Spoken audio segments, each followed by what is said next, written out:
Hey guys! Commonwealth Realm here, back at it again with some more updates on The Legend of Zelda Breath of the Wild. This time, we got some juicy details on the open world of the game and we can't not help but share it with you. Thanks to new translation from a Twitter user named Kirio, we now know that Eiji Aonuma said in the interview with GameCult that they desired to make a seamless open world Zelda game right after working on Skyward Sword.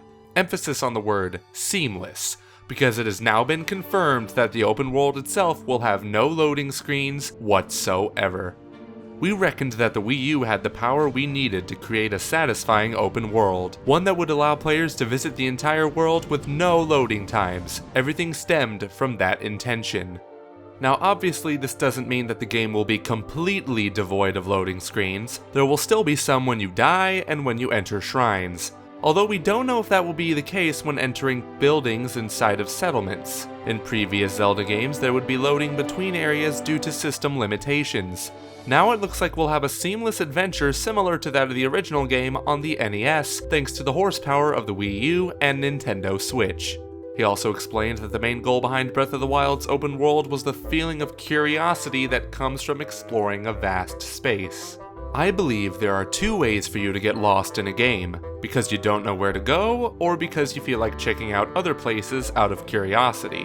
While the former isn't remotely interesting in terms of gameplay, the latter is something I look forward to making the players experience.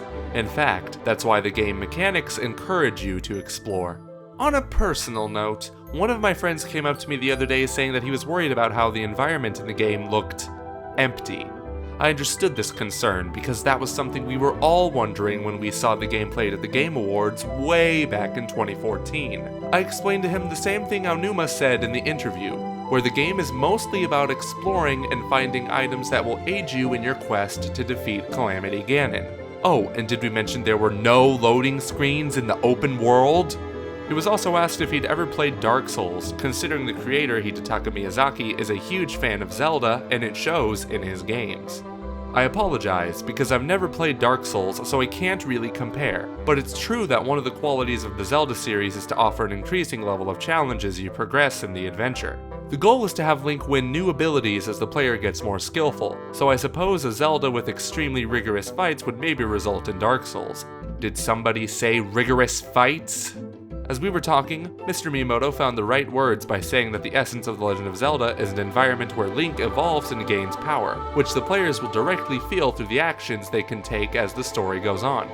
We talked a lot about how Breath of the Wild is upping the ante on difficulty to the point where it may seem close to Dark Souls levels of hard. I mean, 7.5 hearts? Crazy. But we're going to leave you with one last thing. The interviewer asked Aonuma this: if I told you my favorite Zelda games are those where the supporting characters are as important as the protagonists in the story and world development, would you say I'm going to enjoy Breath of the Wild? To which he replied with a smile, I think you're going to be very satisfied. Anyway, that's all we have to bring you today in terms of Breath of the Wild news. We imagine that we'll be hearing a ton of new information in the coming weeks leading up to the game's release on March 3rd, so keep it locked here to Commonwealth Realm for updates on said game.